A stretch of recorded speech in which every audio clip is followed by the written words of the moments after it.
Welcome back to a brand new series of Never As Funny. Woohoo! I'm Patrick O'Connell.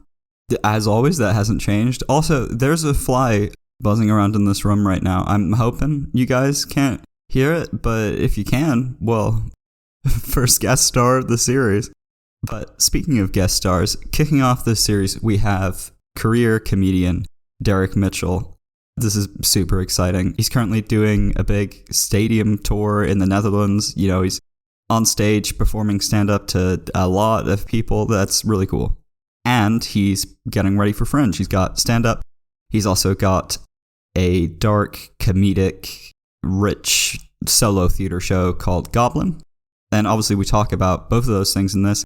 Also, as is always the case with the show, we talk about a billion other things, including but not limited to being on that never-ending hellish hamster wheel of content creation, and also some discussion on the exact category of people who suggest sock puppets to stand-up comedians. It's really good. I really enjoyed doing this one. So, without further ado, let's get right into it. Welcome back to the show, where I talk to comedians in the know. That's right. It's never as funny. It's never as funny. The show's it's called Never As Funny. It's the name of the show, by the way. Never As Funny. Yeah, but I mean, that's the gist of it. The name. The show's called Never. This is like the title music. This is the. It's called Never As Funny. All right. Welcome back to the show. Very exciting starting the series again. But yeah, this time I have on comedian Derek Mitchell. So I'm about to introduce your little fun fact, whatever. I love how you responded in all bolded block capitals to each one. It feels like you're shouting at me. Just wanted to make sure you didn't miss it. Yeah, not at all. But yeah, according to this, you say you watch at least one Meryl Streep monologue on YouTube most mornings. Yeah. Which is a brilliant routine.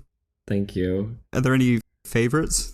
Yeah, I would say probably the top one for me is her monologue in The Hours when she has a breakdown in the kitchen and she says she feels like she has a sort of presentiment, she's probably just nerves about the party, bad hostess, and then she starts screaming and then collapses on the ground. Oh, God, it's probably just nerves about the party, you know. Bad hostess. Clarissa, what's happening? Jesus. A great start to the morning. Yeah, it always sets me right.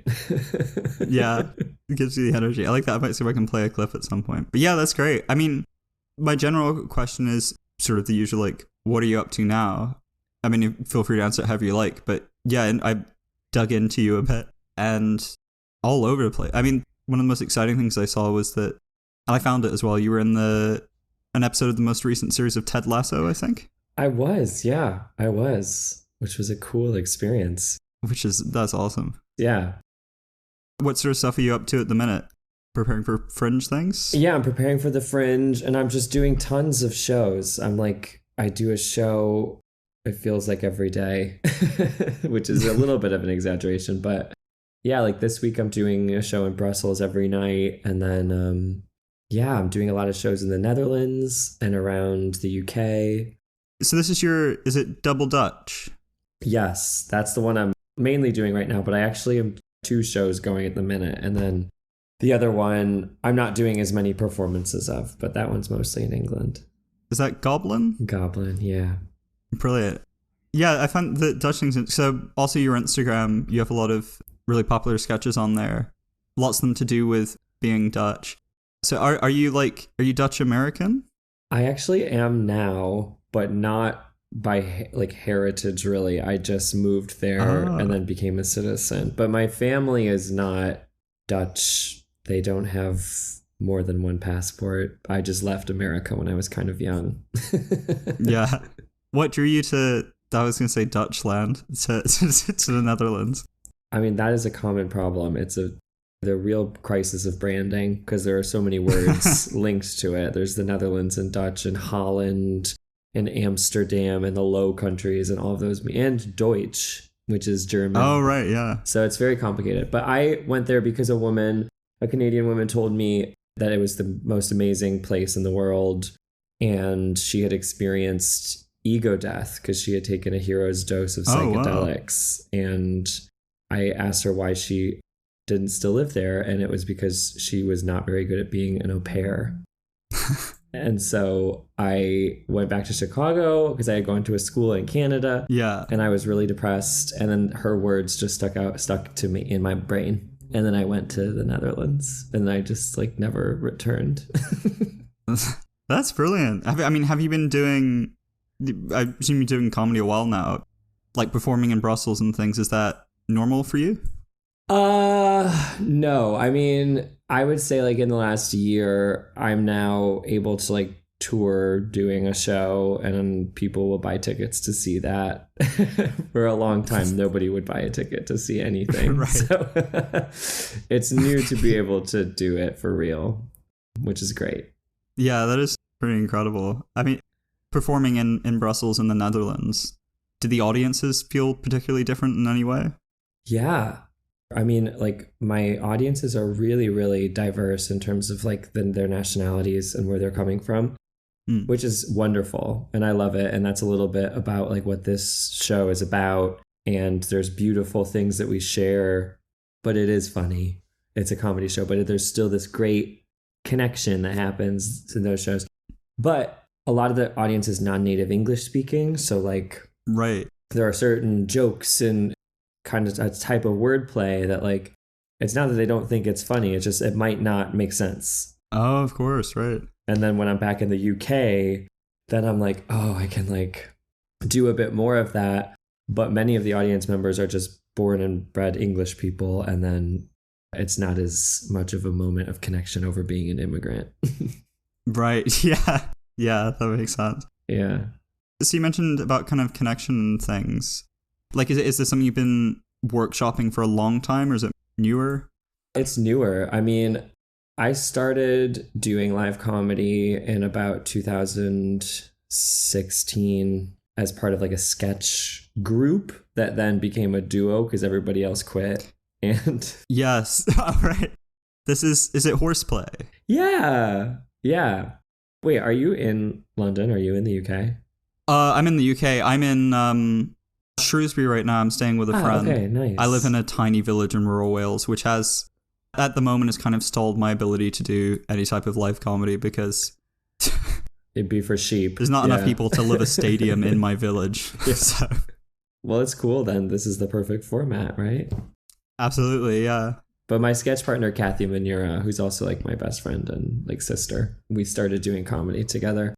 And like we just would do kind of surreal sketch shows, which is a really generous and kind way of describing what we were doing for a long time.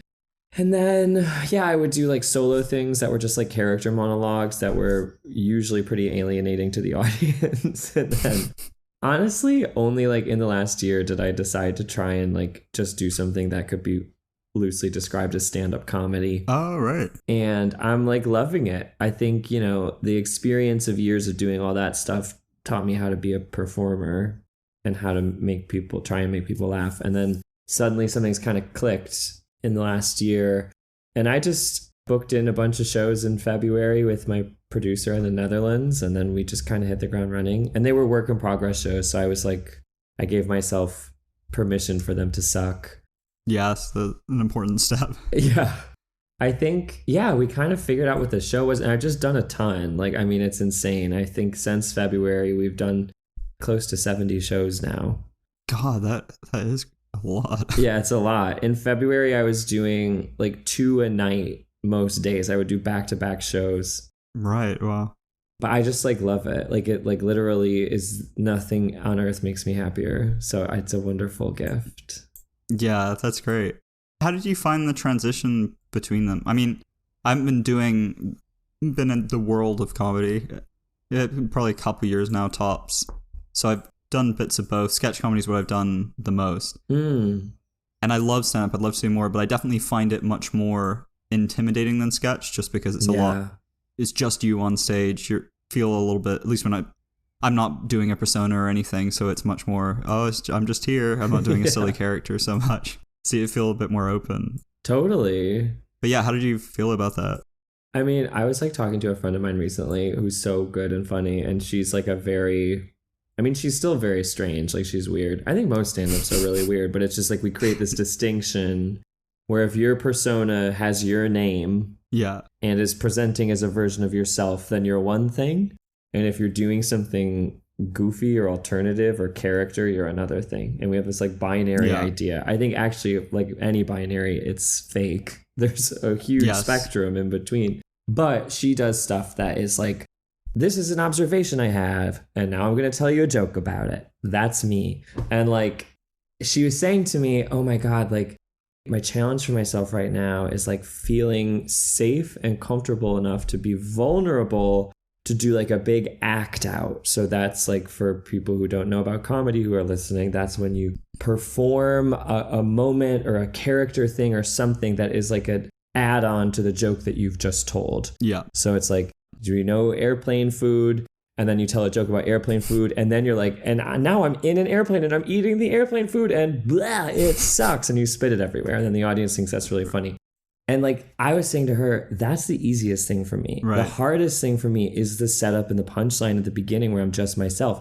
All I want to do is be screaming and spitting food as a character on stage. That's like my happy place.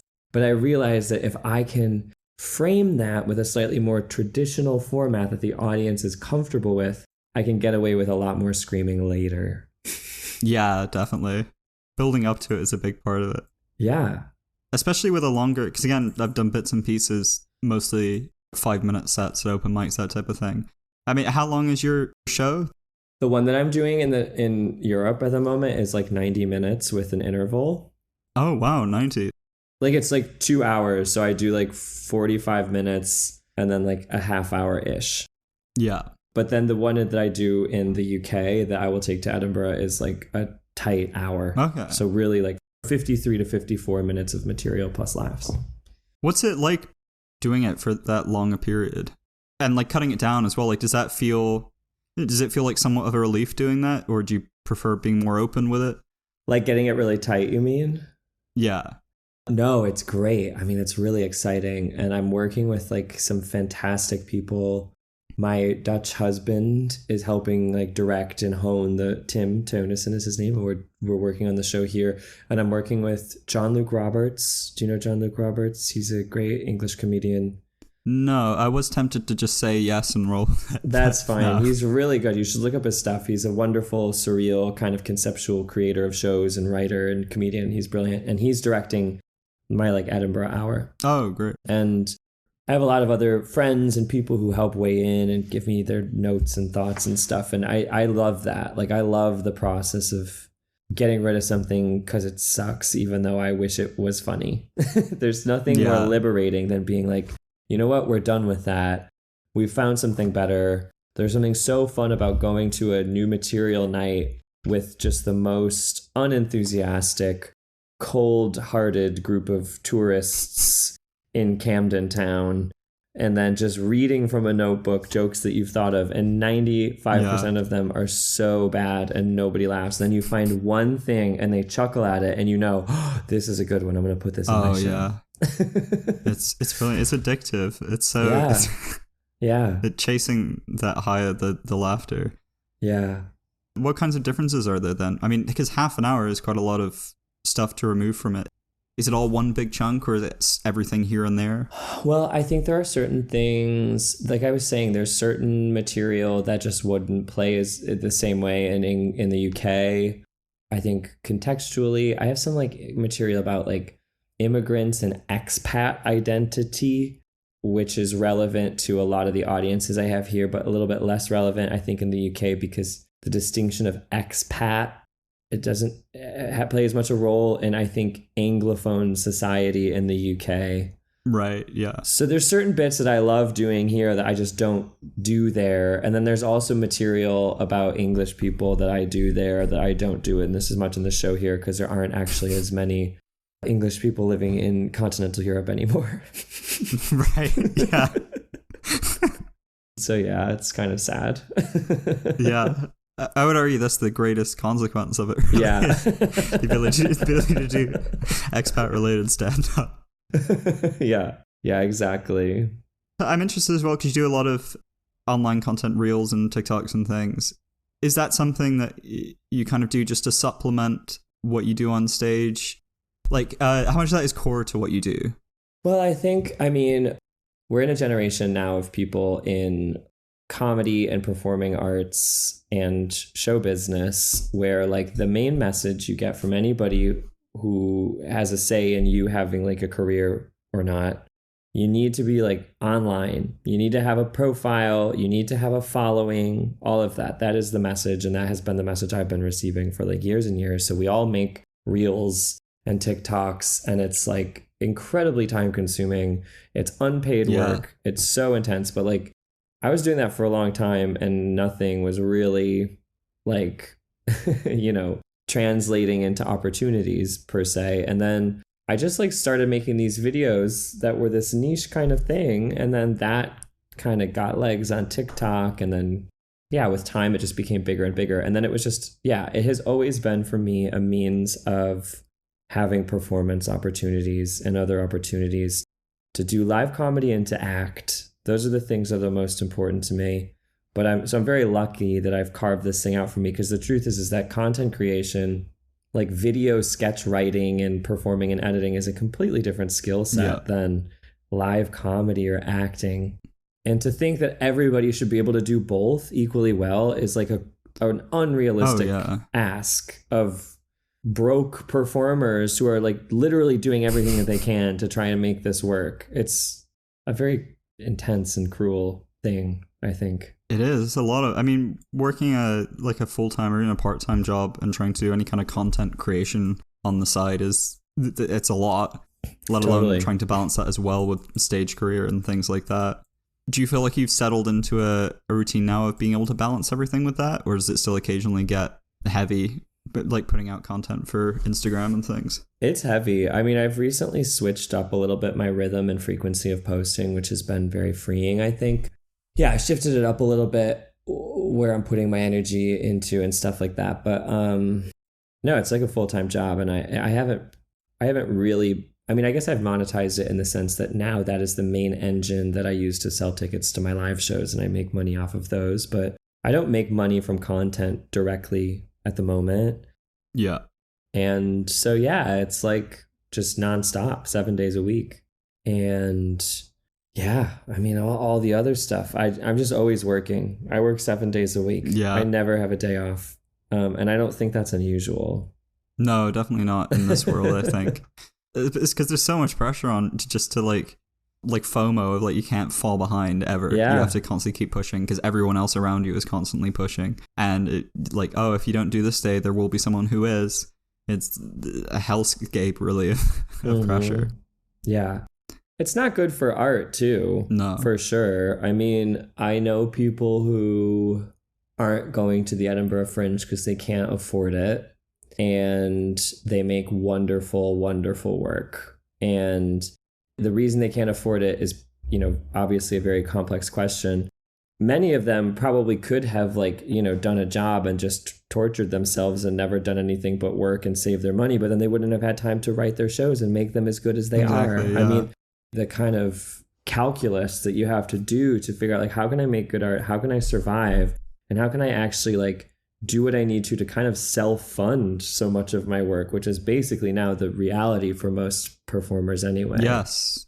No, it is. I was gonna say it is crazy, which is kind of a not super contributive statement to make. But yeah, it's really hard to balance that. How long have you been doing content creation then online? I think I made a few little character videos and stuff when I was doing a master's degree in 2019. And then I put that down for a bit, and then I slowly started making videos again a few years later. I think I set myself the task of making a video a week from 2020 or 2021. I think in the depths of lockdown despair and feeling like my life and career was over, basically. And I just did that. And those videos are still there and not good. and but they're still alive. Yeah. But that I learned a lot. I learned a lot about editing. I learned a lot about my voice. I learned a lot about like what can make my particular skill set work the best to entertain and make people laugh. Like that's an important process that you have to go through. Is like each of us has a toolbox, so to speak, and we have talents and skills, and those things come together in a way that creates an impact for an audience that is way beyond our control. It's not a conscious thing that we're doing. And the task when you're a performing artist or artist of any kind is to figure out what the perfect cocktail is for those elements to come together in a way that is exceptional and unique and will make people be like, I want to see more. And so I think for me, content creation, as a result of the pandemic, like in a weird way, as devastating as that time was, it was one thing that came out of it is I was forced to just nose to the grindstone and work out what my format was. Yeah, so you get it. And I think I came out of it with a much better sense of how I can make my thing work for people. Yeah, that's great. Do you find, I mean, you say you learned a lot from it. Did you feel like you learned anything from it that you could apply to other aspects of like your stage stuff, sketch work, stand-up, or is it just, it's all very much its own thing? No, definitely there are little lessons and there are little bits of crossover. I mean, I know that I'm like a very writerly performer and comedian, and so I write and I overwrite and I have way too much material to start, and it's a process of chipping away. And I think like making videos, it would be so dense and so long, and like basically you can make a short film or you can make a piece of content. Yes. Short film has artistic integrity, it has pacing. You're able to start with this like dirgical kind of slow meandering nothing, and that becomes a part of the storytelling in this beautiful way. If that's content, one view. Nobody's ever going to watch that thing. Content, we have to know what is happening. Tell us what's happening. Yeah. Yeah, there's less artistic integrity, I think, for sure, when those parameters are so restrictive and prescriptive. But at the same time, get to the joke. And like that has helped my live comedy too, for sure. Oh, definitely. I think I'm somewhat of an overwriter as well. I had some great support when I started out from a stand-up. She ran like a little, just like workshops for other young comedians. Who is it? Sasha Lote. Where is she based? I think she'd probably be in London now. She was pretty big. She's doing well now. She hosted open mics at the university. Right. And opened up for people to send in their stuff to her. And the long and short, it was like a lot of feedback of like, this is good, but you've got like 3 sentences essentially slowly repeating the joke until you get to the actual joke you want to tell, and you don't really need any of that. Yeah, exactly. That's an important learning experience, I think. So you've got Double Dutch and Goblin. Yeah. Is Goblin stand-up as well? No, Goblin is like me doing what I've always done in hopefully the best expression of that. And that is a very narrative, theater adjacent character show that is about a central character who's like a 15-year-old emo kid in 2007. And he falls under the sway of a much older reality TV star who's English, but in America, and then basically spends the next 15 years of his life in this kind of pretty abusive relationship with this man. And then by the end of the show, the protagonist is grown up and he's like 30 and is grotesque and co-owns a spin studio in Florida with his husband. And then horrible things happen, and there's all these other characters, and I do all their voices except for the much older husband. That's another actor's recorded voice, and I play opposite. Right.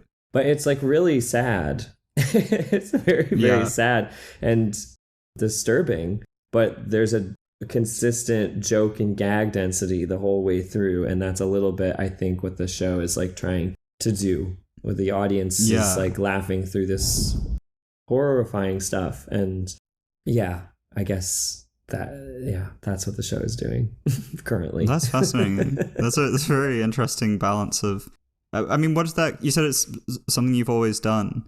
Like, what did this come out of? The story and the way you kind of layered comedy throughout it?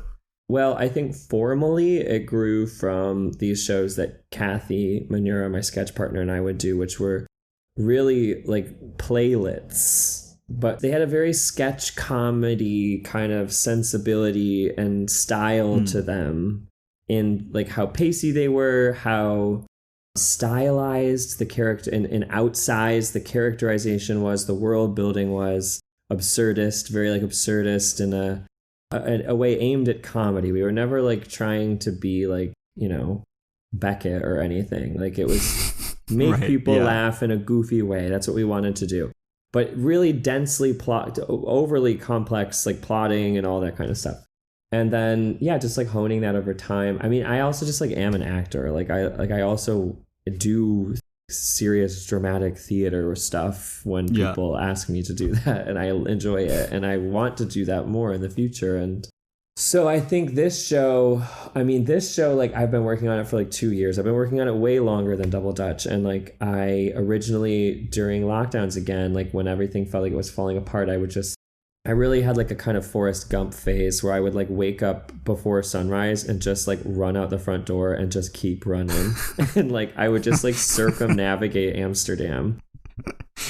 It was really bad. Oh, wow, I was like beautiful really city unwell. to Yeah, it was. Yeah, a beautiful city to have a breakdown in. Yeah, beautiful city for a breakdown. And it was that spring of 2020, which was gorgeous. So it was like sunny and warm all the time. And we were all like losing our minds. And I was just running around and I was listening to Work Bitch by Britney Spears, like literally on repeat, like literally call the hospital. Like I am not doing okay. And I had this, I imagined just this persona that, I mean, like a character kind of in my mind. I was like, oh, it'd be so interesting to make something about one of these like horrible, like kind of corporate spin instructors who's this like nightmarish, like cis gay guy who's just like so self-loathing. And yet like he manages to like empower people, but in this like kind of like dark way.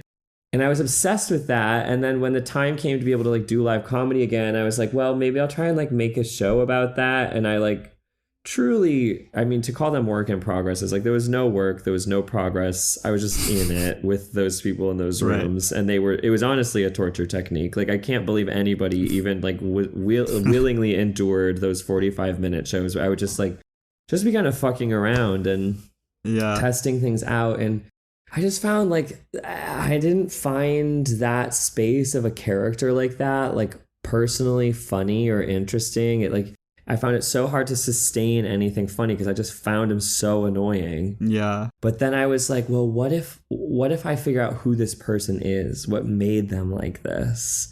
And then I started working with my director and friend Ellie BW, who's one of the co-founders of Pinata, which is like a great alt night in London. And she and I kind of came up with this idea of like emo-ness and emo culture. And what if this toxic, crazy gay guy started out as just this like fragile emo kid? And like, how do we get there? Yeah.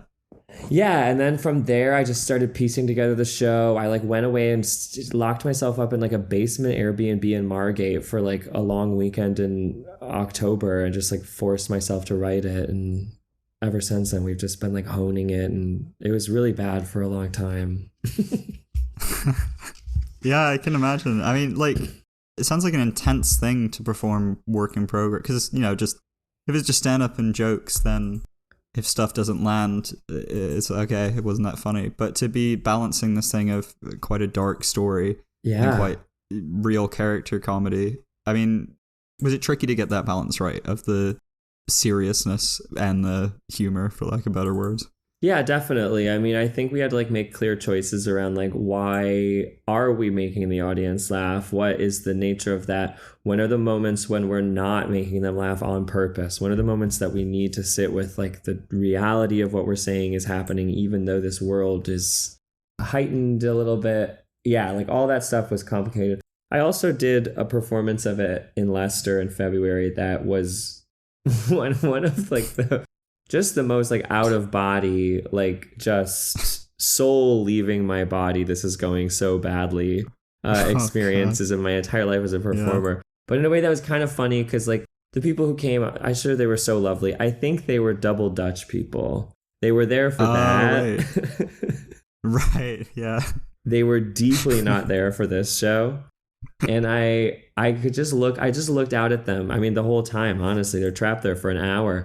Halfway through, there was this guy, this like middle-aged couple, really not the audience for this show in my visual reading of them, but maybe that's unfair. And he was like on his phone the whole time. And so I just kind of in character, I was like, I'm just going to do a check-in with everybody. Who's doing amazing? Nobody. Who's doing really bad? A few people. Who's in the middle? Most people in the middle. I'm like, okay, but sir, he was really bad. And I was like, if you want to go, you can go. We're in a pub. There's a beer downstairs. Please go help yourself. You don't have to watch this if you don't want to. And he was like, nah, I'll stay. It's okay. And I was like, for who? For who are you doing that? Anyway, after the show, he and his wife came up. And she was like, hi, just I wanted to give a bit of feedback. I think it would be helped if at the beginning of the show you had visual aids. Like, and I was like, okay. And she's like, maybe like a sock puppet. She said that. And I thought that was one of the funniest things I'd ever heard in my life. And I didn't want to be rude. So I was like, that's such a good idea. Oh my God. And I turned to Ellie, my director, and I was like, Ellie, we should have sock puppets in the show. This woman had a great idea. And like, she was really chuffed because she thought I meant it. Then afterwards, Ellie was like, I don't think we should have sock puppets in the show. I'm like, of course we're not going to have sock puppets in the show. That was like, literally, she thought she was giving me the best advice in the entire world. She thought she had cracked the code. She's like, you know what this show needs? Sock puppets. Oh, that's fucking brilliant. I feel like that. They're always so convinced that they have had. They're always often polite as well, but they are convinced that they've had the most brilliant idea of all time. Yeah, that you haven't thought of it.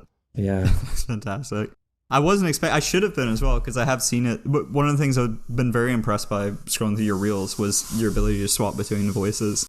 But yeah, that caught me very off guard. That it's very surreal. It's a very strong. Is that something you've always been able to do? Is that like something you've learned to do? Like voices and accents and stuff? Yeah. I had to like work hard to be able to do ones that British people don't laugh at because they're so bad. It took me a long time. In the beginning, I couldn't do it. But I love voices. I mean, I was like a Robin Williams kid. That was watching Robin Williams from my earliest memories of like watching Mrs. Doubtfire or Hook or even Patch Adams, and just him doing voices. I was just like spellbound at the age of 3. It's like my favorite thing. Yeah, that is brilliant. Sorry, I just fell off slightly because I was just thinking about Hook. Yeah. I used to watch that on repeat as a kid. Yeah. Yeah, I'm immensely glad you have Zoom Pro because it's, for those of you listening, because this is done over Zoom, and I can't afford Zoom Pro right now, it cuts off the call after 40 minutes and then makes you wait 10 to start another one. And I feel like what little credibility I have is stripped off completely every time I have to say to a guest, oh, sorry, I know we're at a really good point, but I need you to shut up for a second and go away for 10 minutes so I can wait for the free call to restart. It is very ridiculous. The only reason I have it at the moment is because I'm using it to rehearse at a distance sometimes, and then there's nothing worse than exactly in the middle of a rehearsal than having to like stop for 10 minutes. Yeah. But yeah, great. Okay, so I think we're heading towards where the middle section will be. So I think the song you've chosen for the middle was... So this is a great cover of Walkin' in Memphis by... I actually can't remember who did the original Walkin' in Memphis. Uh-oh. That sound means it's time for a little music fact check section. The original Walkin' in Memphis is actually by Mark Cohn. You're welcome. Back to the show. But you don't need to know, because the only version of it you ever want to be hearing is the one by Cher. Alright, completely disregard the previous update. You don't know who Mark Cohn is. I didn't tell you about him. Walkin' in Memphis by Mark Cohn, that's crazy talk. Are you out of your fucking mind? The only version is by Cher. The only version of any music is by Cher. There is only Cher. When I close my eyes at night, I don't see black, I see Cher. Alright, back to the show. Yes, it's the only version of any song that's worth hearing. Yeah. That's brilliant. I mean, I should clarify. So, the thing that happens with these little music breaks is that oftentimes I forget to mention this, but because of like copyright things with podcasts and stuff, I actually don't play the song. I perform like a little reading of it. So yes. I have kind of the whole thing of, oh, this is the best version because it's performed by Cher. It's important to you. It's clearly a song chosen for a reason. But you're about to hear me and not Cher cover it. So I hope you'll do it in a Cher, like doing a Cher impression. oh, that's I hadn't considered but reading. Yeah, So I'm not gonna singing. give that a shot. Cher. That's not a good Cher impression, but I'm gonna have to I'm find some Cher. interviews with her. She kind of does talk like that. She'll be like, Cher. walking in Memphis. No, that's Walking honestly... in Memphis. I can't see. I don't fully have a context of her in my mind. So right now I'm attempting an impression of you doing an impression of Cher. But yeah, I'll get there. But yeah, so here comes that.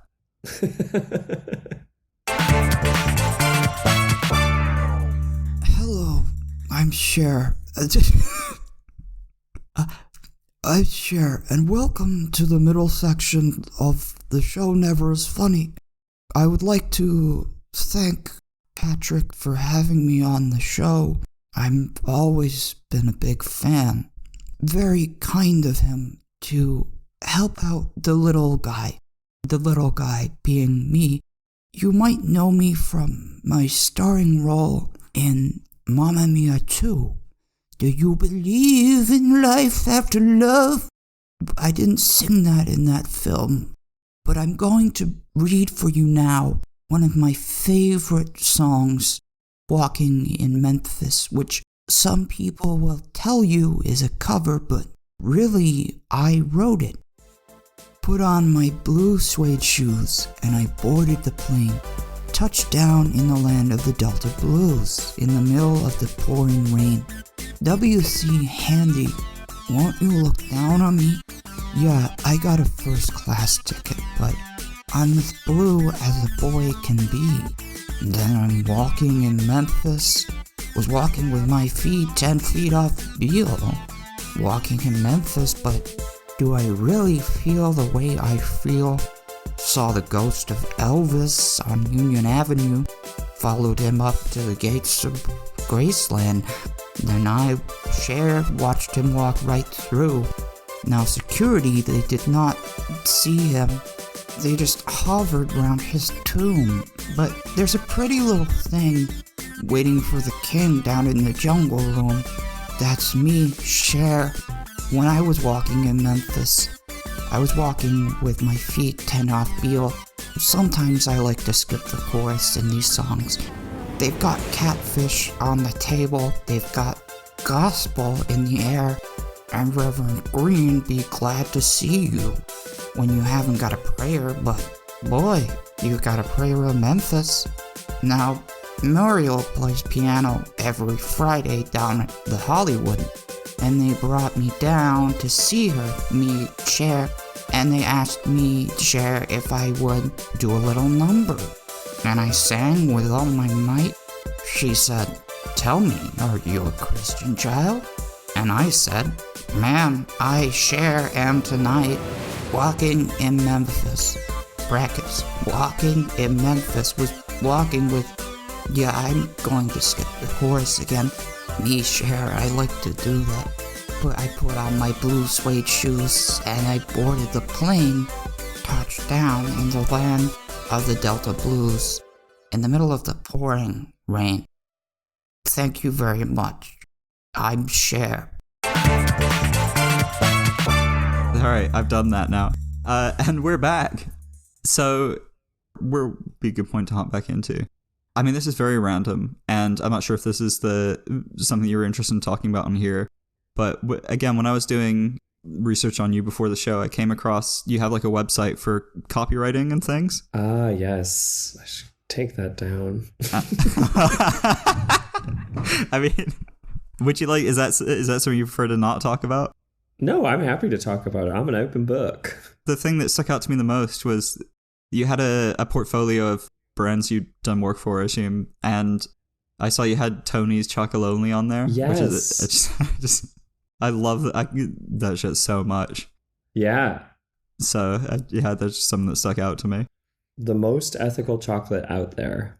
Really? It is. That's their whole thing, yeah. That is brilliant. I mean, we don't have to talk about this, I'm happy to talk about it. Does it link much? I mean, when did you start doing that? Is that something that has supplemented your comedy at all? Completely separate? It's something that supplemented when I was a student. I was working, and I think I remember when I was quite young, like in high school, being aware that there were ways that you could make money if you had an internet connection, and that was always like really interesting to me, because I wanted to like move around a lot. And so, yeah, when I was studying, I was just like, copywriting, this is a thing that's out there. And I just started writing like blogs for little, like small businesses, basically, mostly in Amsterdam and the Netherlands. And then before long, I got a few like bigger corporate clients, and then I just did that. And yeah, it's how I've supported myself for the past like 10 years. Right. Well, I mean, is it something you would recommend as like a potential supplementary job for people in this industry? I would. However, what I would say is that AI is going to take it over. Yeah. But there's certain types of copywriting that AI probably won't take over for at least a while. Yeah. But there are other kinds where I'm sort of like, my God, like, yeah, I mean, SEO blogs that are purely there for like search engine optimization. And so it's just like, if you have a sandal company, like pay somebody to write 10 blogs about sandals for you that you just bury on your website and nobody sees that. Please make a robot write that. Honestly, put that human out of their misery. Yeah.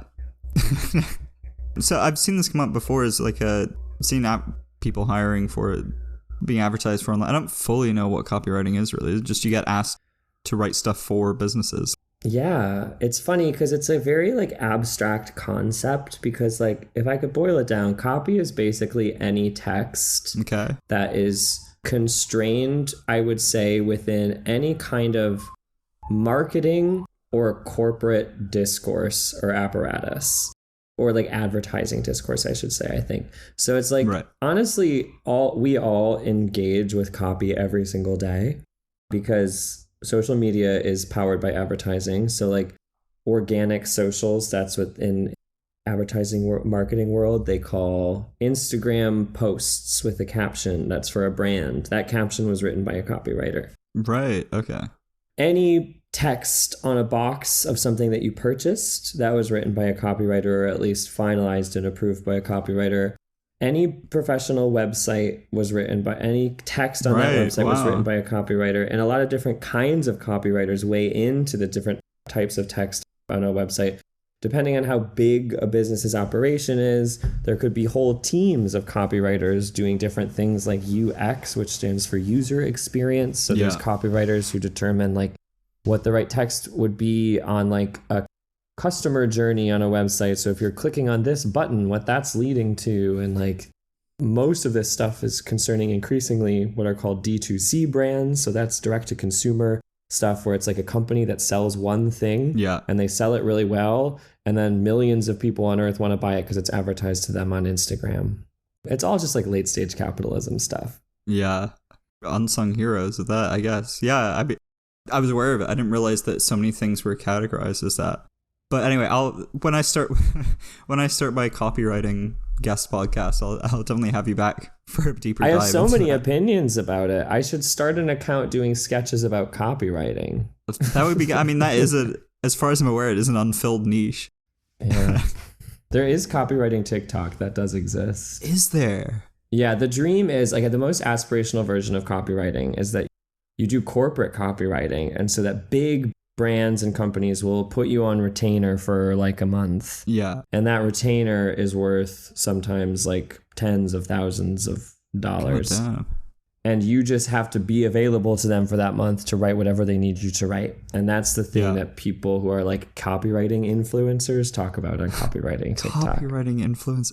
This is I love finding out about worlds like this. Just totally. Literally every single profession that exists at this point, at this juncture, can be mediafied.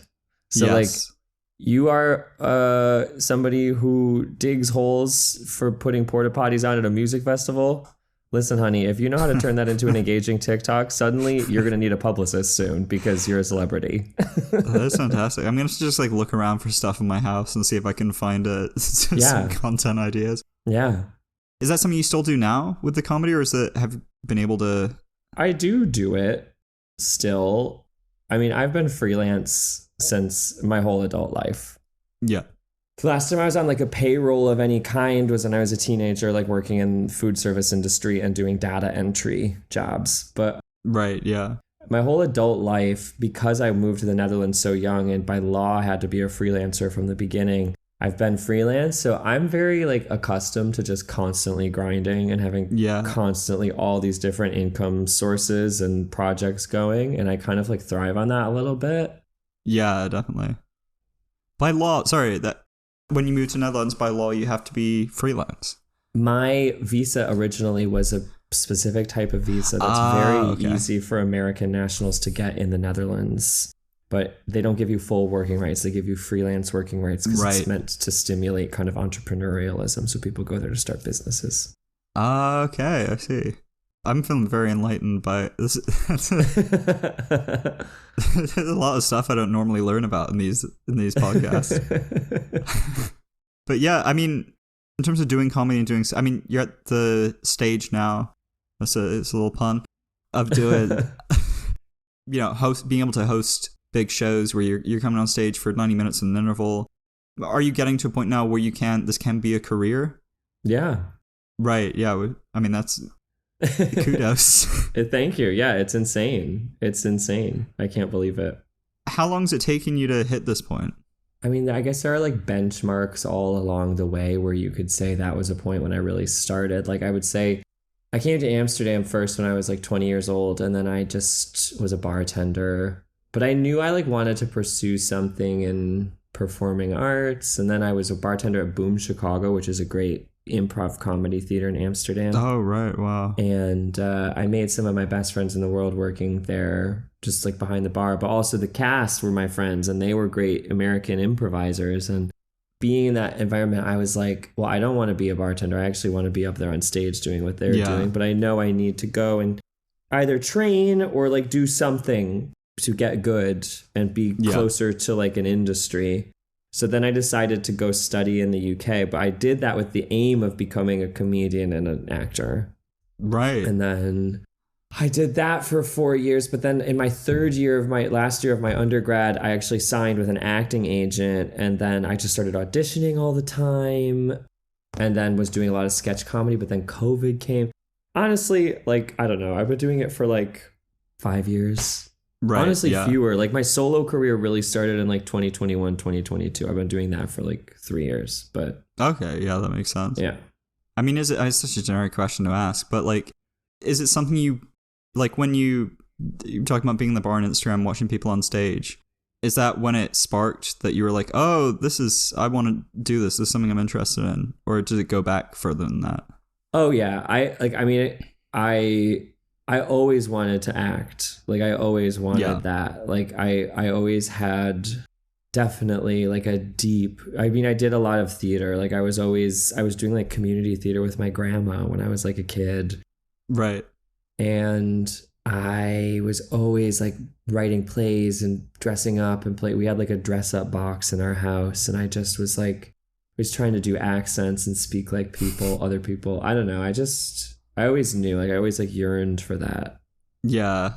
I think it's a common theme with a lot of people, because even when you talk to people who, say they came across it late and they only just realized, I feel like often those people, when you look back at what they were doing earlier on, even if it wasn't necessarily directly, oh, I was in theater class in school, there's still usually some kind of, I don't know. Like when I look back, they were freaks. Yes, yeah, freaks. I was gonna say when I was growing up, I was definitely an attention seeker, and I always wanted to make people laugh. Even if it was like laughing at me in school, I was very much that kid who would just like, I don't know, just throw a pencil at a wall or something. Yes. And then people would be like, oh, why'd you do that? Oh, it's the pencil throwing freak over here. Yeah. But then I'd be like, yes, oh, I got it. I got the attention. You got the attention.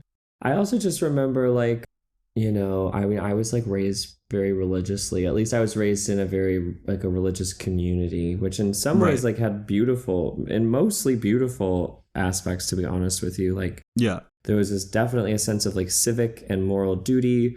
Like, I grew up volunteering at the homeless shelter at our church, and like was like friends with unhoused people who would come there regularly, and like from a young age learned how to like socialize and hang out with those people, because they're human beings, and not to, like, those were things that like a church taught me. And the church, we had like a gay pastor. Like, it was not this fire and brimstone nightmare, and there was a sense of community. And like the thing as a kid was that it was so fun.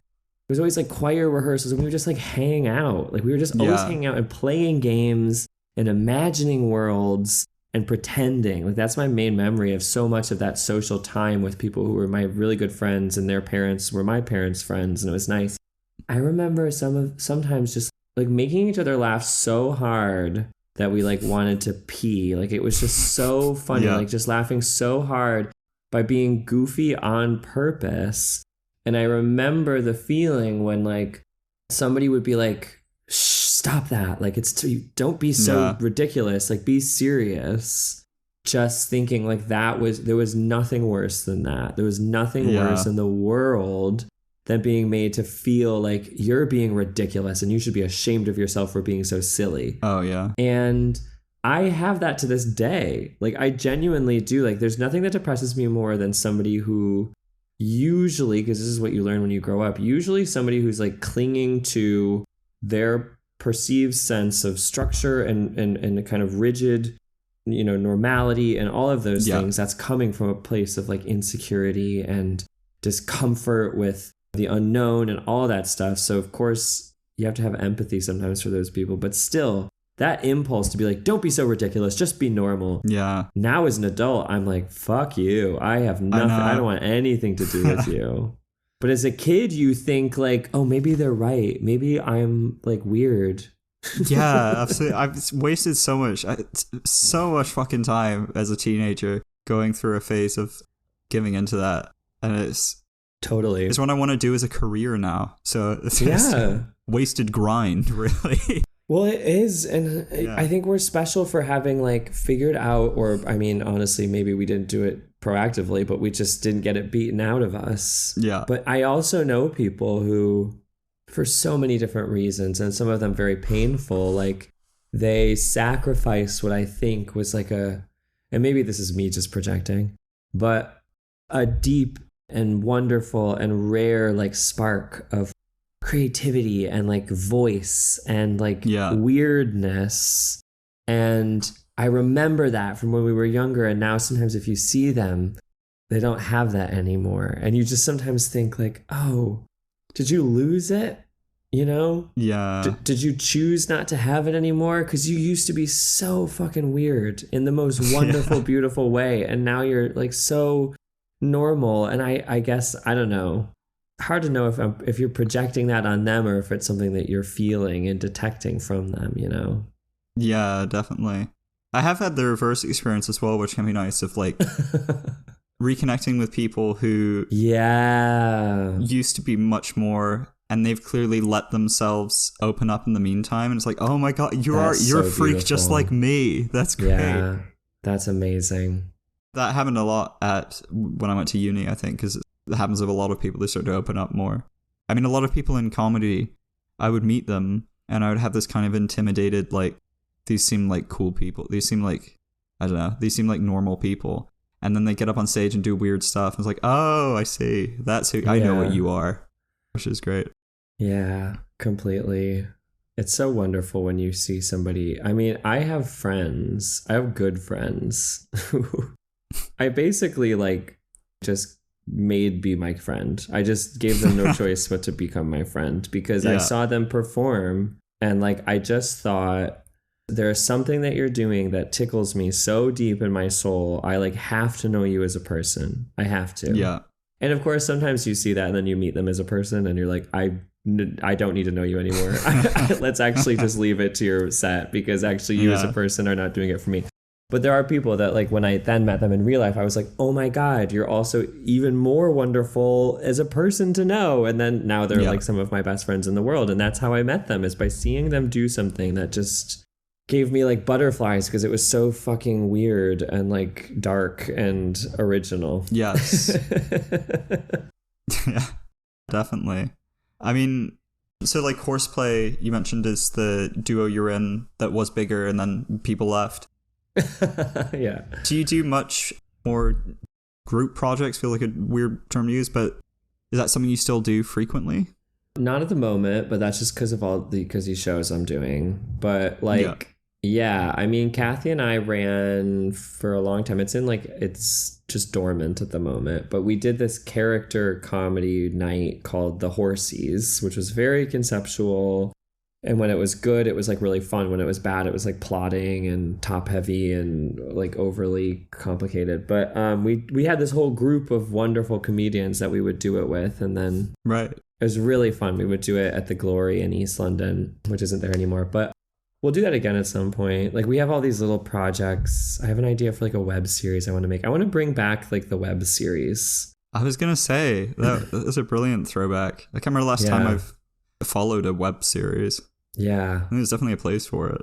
Yeah, I mean, I've been experimenting with these like narrative, real TikTok formats that are serialized. And yes. Yeah, I noticed those. Have had like a lot of fun doing it. And it's so wild because people love it and they want it. They want to follow a story, but the platforms are not set up to support that kind of content. Yeah.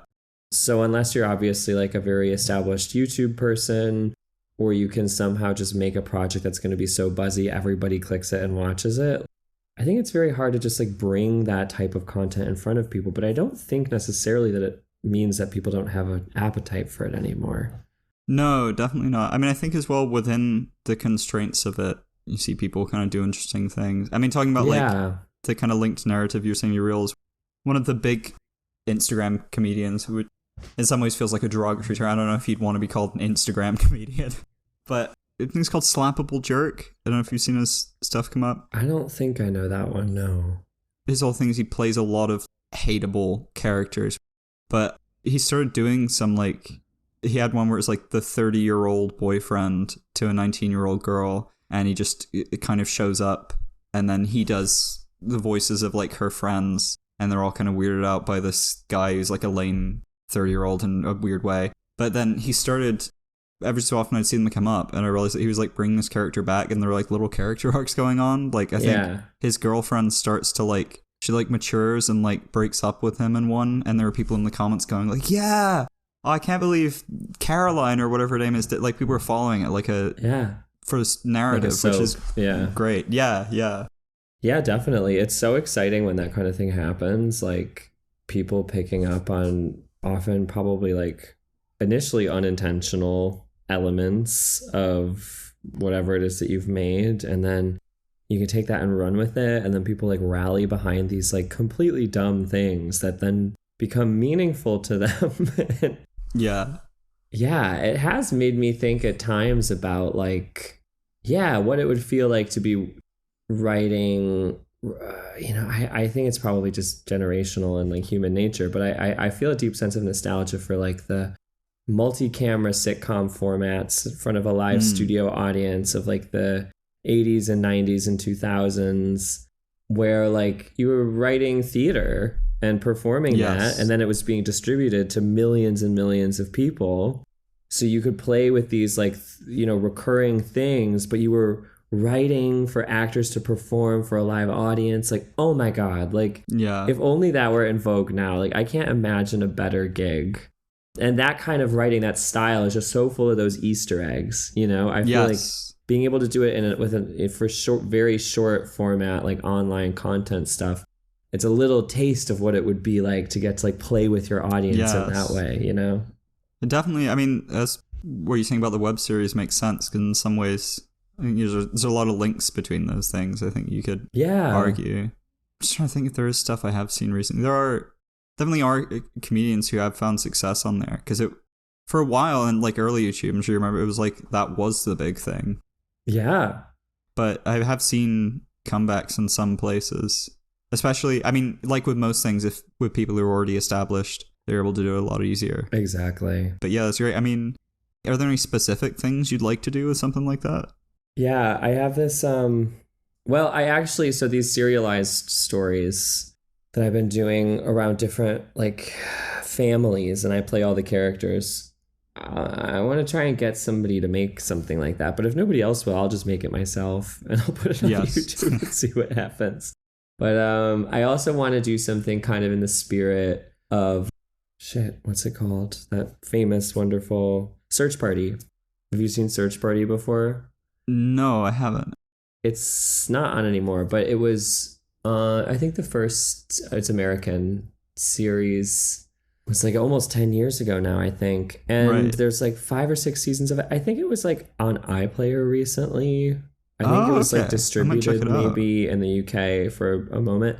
It's basically just like every New York alt comedian of the last 20 years was on it and played like a little tiny day player part or whatever. And it's all goofy. It's completely goofy, but actually it's really ambitious because every single season was almost a new genre. Okay. And so it starts out as this like kind of like Brooklyn story, and it ends as this like incredibly dark kind of like noir thriller thing. God, right. But it's all comedians, and it's so good and flawed at the same time. But like, it's a show that if you're a writer or a comedian, like you just lap it up. But yeah, something in that spirit. I just want to have all my comedy friends, and actually all the comedians that I admire who aren't my friends but will become my friends because I put them in my show.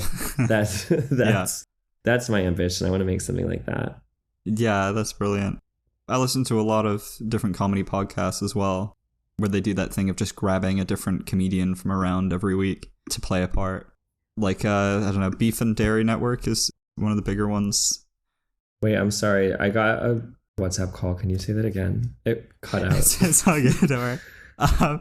I mean, it was an appropriate response to it, to be honest. I listened to a lot of... There's that one comedy podcast called Beef and Dairy Network. Yeah. It's one of the bigger ones in that. I don't know if you've ever... I don't know it, but I have a very, very limited scope of podcasts I listen to, and it's really embarrassing what they are. No, it's all good. It's far more embarrassing to have a wide-ranging scope of podcasts. But it's lots of British comedians in it. The concept for it is that it's like an agricultural podcast in the world of beef and dairy, but it's very surreal and bizarre. I think the first episode, he's talking to a guest comedian playing the part of a scientist, and he's asking if they found a fifth meat on the moon. It's very like out there from the start, but it's very good. But yeah, just all on the same lines of shows where you can, just grabbing people from all over is something I really love. Yeah, I think so too. I mean, like, you know, your question a few beats ago about more collective types of projects and work. I mean, that is like my real ambition. And I think that's like, or at least the thing that I think feeds me the most. Even when I'm working on solo shows, like I have a team of people around me that are like contributing as creatives, and like I pay them to do that. And I also like relish the opportunity to be able to work with them and be made better by like their insights and all that stuff. And then acting is all about like you can't act alone. Like you have to act with an audience at least, and preferably other actors. And that's like the most amazing thing in the world. And like I feel like for me personally, I think for most comedians, like it takes a long time to find that community. And like the most gratifying version of it is people that you genuinely like want to make things with and want to like play with. That's my everything.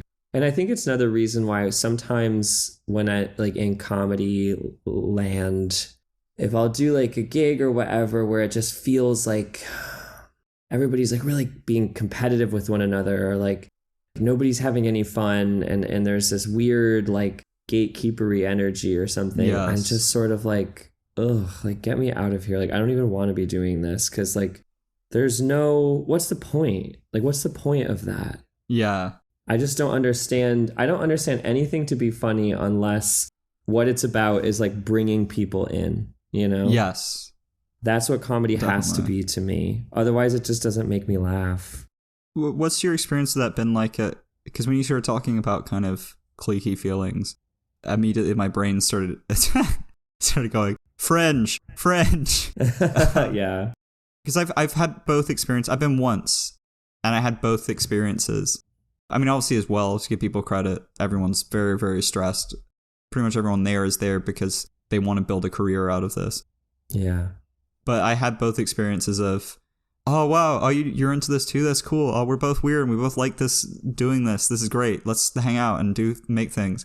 And then also the like talking to people and just not a good feeling from it. I mean, what's your experience been like at Fringe overall?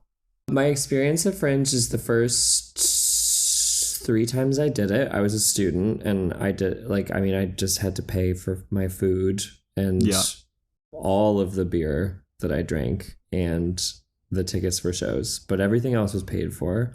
And I got to do shows. So that was a great experience. But like Student Fringe is like its own kind of world. It's not really serious. And then Kathy and I we debuted, so to speak, as like a duo in 2022. Right. And we were like produced by the agency that she's signed with. And that was a really hard Fringe. It was 2022. It was the first full one after the pandemic. We're still kind of during, like, it felt really weird. There were like bin strikes and rail strikes and the city felt like, I don't know, it was just strange. And also our show, like, I don't think our show was that good. I think we had like been working on it for too long because we were going to take it in 2020 and then 2 years passed. And then like, I don't know, I think it had been in the oven too long.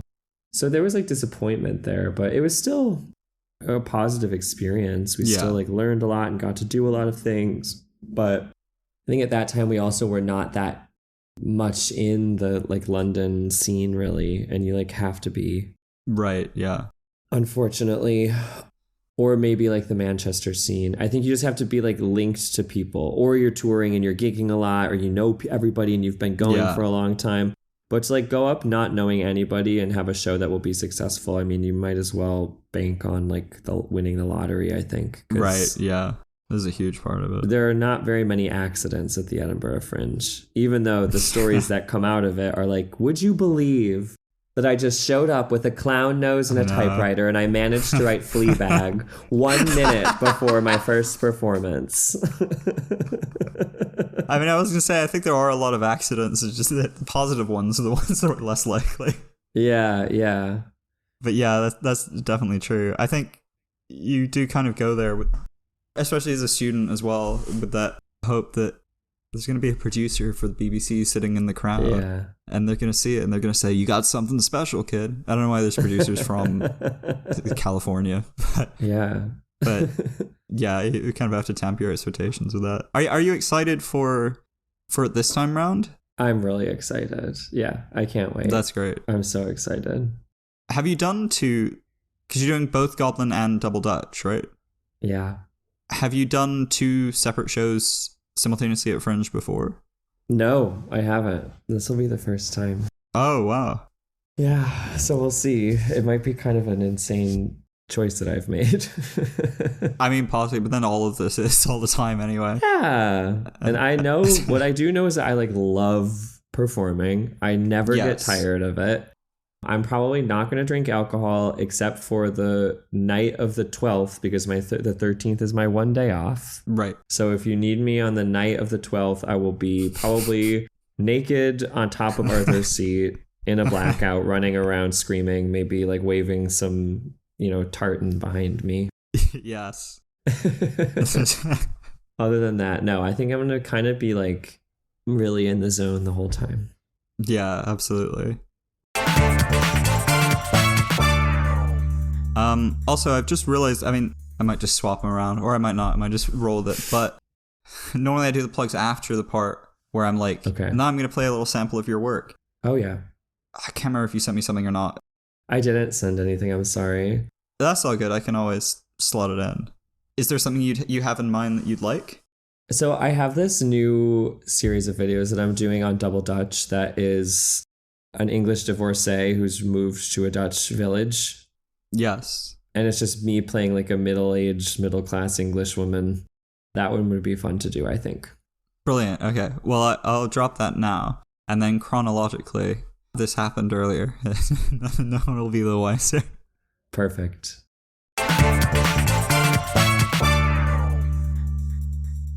say I found her. This is Ellen. Hello, Chiz. My name is Ellen van Mippel. I met her at the flower show in London. She had our first kiss by the bins behind the Excel Centre. I also have a successful business selling flowers. Yeah, I learned mostly English from Only Fools and Horses. Lovely jubbly. This time next year we'll be millionaires. I drive a big bus. Call him Del Boy. These are all postcards sent to her from all of her many lovers through the years. Spot for me. Here I am. Come visit me. You don't have to because I've moved to live with you. I drive all over the world selling my flowers. I go all over the place. Friesland. Brussels. Anybody thirsty? Yeah, I like plants because they cannot leave you. I'm going to take her into town. We are going to the lesbian bar. Don't drink coffee. To celebrate her new life. Wait, oh my god! I eat a lasagna, frozen lasagna, every single night. And for my lunch I have a boterham, our kaas. I do not eat breakfast. I have a cigarette and a coffee. Do you know what would be delicious with this coffee? So this is what I call the coconut of. Bit of cake. Banana cake. I've been in love many times. I have had my heart broken before. Don't think I'll be reading that one. Might give me nightmares. Been love. Haven't met her family yet. They don't really speak that much. I understand, but I don't really speak with mine. Just another thing we have in common. So, yeah, it's okay. What more do you want to know? Okay, well, I think we're approaching a decent time towards the end. Yeah. So, I mean, we've talked about it already, but are there some specific things you'd like to plug? I mean, I assume obviously your current shows. Oh, yeah, come to my shows. So if you want to see a show that is stand up with like characters and voices in it, but you don't need to know anything about Dutchness, you can come along and you will still enjoy it. And I've made it for you, even if you're just there to have a good time. And it is just fun and funny. And it's all about being kind of an immigrant in the UK and in Europe. Yeah. And trying to figure out what your place in the world is. And if you're into that, come to that. I have dates all over the UK and in Europe leading up to the Fringe, or see it in Edinburgh. My other show, Goblin, is kind of, that's more for if you like to go see comedy shows that are a little bit weird, that are a little bit out there. Also, maybe if you liked Baby Reindeer, or you like things that are like dark and narrative, whatever, come to that show. That'll be on in the Netherlands and also in England, and then at the Fringe. Okay, perfect. Yeah, that's great. And now we're jumping forward in time, and we've just done the plugs. Yeah, that's great. I mean, thank you very much for coming on. Very exciting Thanks for to have having me. My second guest so far, who I didn't previously know. I mean, this is very much much more beneficial to me than to you in terms of exposure. No, I loved this. This was a wonderful conversation. So thank you very much for having me. That's great. Thank you very much. And yeah, I'm doing my best to see if I can come and see some of your shows. I'm excited for those. Let me know. I'll comp you in. You can come see it for free. Oh, brilliant. Yeah, I'm going to take that as fact and chase you up on it every single day. You said it was free. You said it was free, Tarek. It's absolutely it'll be free. But yeah, brilliant. I'll see you next week. The audience, not you, unless you're around. I moved in next door. I'm in the village. Oh, brilliant. Okay, if I get in about 30 more people, then I can start doing We could start an open mic, yeah.